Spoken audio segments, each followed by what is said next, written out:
Hello everybody and welcome back to the channel. I hope you're all having a really great day and I hope you're really enjoying the spooky month of October. I was actually debating whether or not I was going to make more horror content, but after how much you guys seem to like the Terrifier 2 review, I decided why not? You know, it's my favorite month, it's my favorite holiday, let's go ahead and just do another spooky video. And as it just so happens, I actually did watch the new Hellraiser film, so I wanted to talk about it. You know me, let's go ahead and jump right into it. So Hellraiser 2022 is a complete reboot and what I want to call a fresh start for the Hellraiser series after years of awful sequels and terrible movies that are simply made just to keep the rights of the Hellraiser franchise. Hulu comes out with a brand new Hellraiser film starring a brand new Pinhead that's not Doug Bradley, and it leaves us all wondering, what is this movie? Is it another bad sequel? Is it another step in the franchise that just feels soulless and does not feel like it has anything to do with the original vision of Clive Barker's Hellraiser? Thankfully, no. It is its own standalone film, and it's honestly really refreshing to watch. I actually really had a great time with this movie. As always, you know, I like to give you just a little bit of background on my history with the franchise.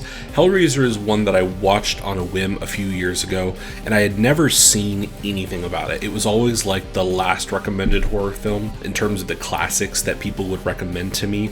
You know, people would go down the list of Halloween, Exorcist, Shining, all these incredible horror films, but Hellraiser always got talked about and pushed down to sort of the bottom of the top tier list. And so I decided to watch it and I thought it was incredible. I thought the Lovecraftian elements mixed with the psychological horror of the situation and the element configuration. Honestly, it was really captivating to watch human beings kind of be their own downfall in a way. And it really brought a human side to a horror movie that I didn't really expect.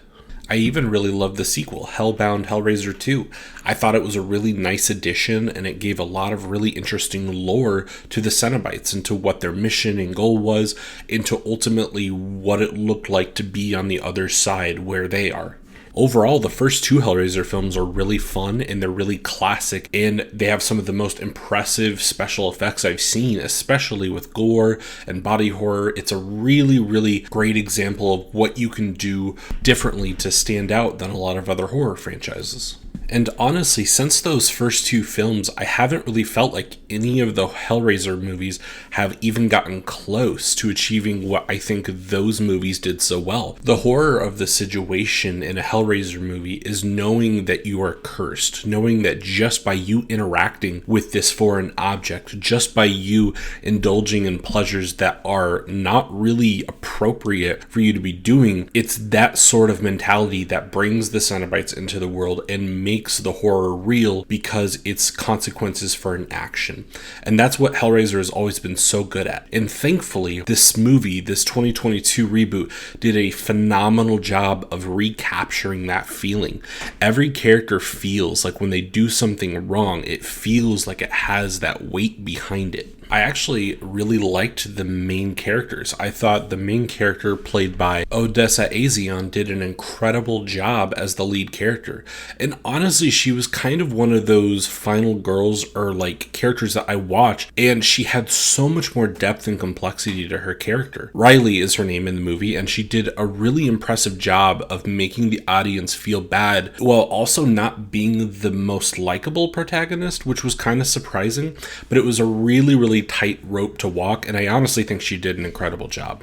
Everybody else in the movie was really good. I wouldn't say that there's a ton of standout performances, but with the exceptions of obviously the main character that plays Riley, Jamie Clayton who plays Pinhead, which honestly, bravo. I really did not expect that I would like another version of Pinhead as much as I like Doug Bradley, but honestly I actually felt intimidated and menaced by this version of Pinhead. I thought this version of Pinhead was a lot more proactive and not just reactive. Of course there's those reactive elements of the Cenobites, but Pinhead being the leader, I really thought she brought a strong presence to Pinhead as a character and made them much more fierce. Obviously, I'll always prefer Doug Bradley, but this was an incredibly solid performance that I honestly was really happy with, and I don't really have any negatives for Jamie Clayton. I think she did a phenomenal job with Pinhead. The other performance I really want to give a shout out to is Goran Visnik, who played Voight. He's a character that's really interesting and brings a lot of depth to the Lament configuration box, and honestly, I didn't expect for him to have such a deep backstory. I won't really spoil anything about his character because honestly, I think it's more interesting to just kind of watch things unfold. I do definitely recommend the movie, so there's that. But his character is so interesting and does a really great job of being a vehicle for the Cenobites. Overall, I think the cast was really effective. I think they really brought that energy and that human nature that I really want in a Hellraiser movie, and I think they really achieved what they were going for with it. With this being a Hellraiser movie, you gotta have that gore and you gotta have that body horror, and I really think the movie did a great job. I definitely think it was a little bit lighter in terms of the amount of gore that we saw, but when gore was on the screen, it looked great. I thought it was very practical, which surprised me, but I was grateful for. And I thought they did a really great job of making the gore interesting, and that sounds kind of like a weird thing to say, especially when you think about a movie like a slasher film, but Hellraiser always does this really great job of making the gore more realistic and more feasible to each character, because each character kind of has their own vices and the own things that the Cenobites prey on, and I love the way that they kind of implemented that with the gore, because that is the nature of Hellraiser. That is Hellraiser, so I really thought they did a great job with that. Now, in terms of flaws, because I definitely think this movie does have a couple, I found the pacing to be just a tad off. Like, when I'd be watching it, I'm like, okay, cool, like we have this really great scene, we have some investigative elements, cool, and then I feel like we'd hit, when we get to the main investigation of what is going on with this Lament configuration box, what is this, the characters are trying to figure it out,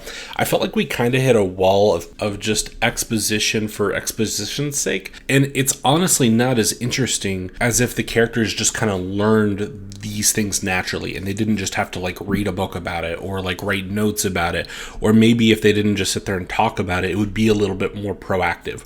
Just kind of a minor gripe, but I thought it did kind of hinder the pacing just a little bit and make it feel slower than it really is. Outside of that minor pacing issue and maybe a couple of kind of cliche moments in them where, you know, a character is dying or they go missing or something happens, there's a couple of just general cliches that felt a little overused, but all in all, I think it's the exact thing that the Hellraiser series needed. I think it needed a very strong, very solid, very well shot, interesting story. I think they really nailed all of those major elements that I want out of a Hellraiser film, and honestly, this would easily sit in my top 3 favorite Hellraiser films. I think it's a very solid pick, and honestly, if you're just wanting something interesting to watch for Halloween, I don't think you could go wrong with this movie at all. I don't really do any sort of ratings. I basically just say should you or should you not watch it. I definitely recommend it. I think it's a great time, especially if you get some friends together and just kind of watch it for like a Halloween party. I think you're going to have a really great time, and I really do suggest watching Hellraiser. If you guys have seen it, let me know what you think. I would love to know what you guys kind of thought about the movie. Do you agree with my review? Do you dislike it? Do you like it? What are your thoughts on the movie? Comment below and let me know. Thank you so much, guys, for watching this video. I hope you enjoyed it. If you did, leave a like. If you didn't, feel free to dislike, no problem. If you do want to see me review something else for October, let me know. I'm taking all suggestions, so feel free to leave them in the comments below. And with all that being said, guys, thank you so much. Have a great day. Stay safe out there.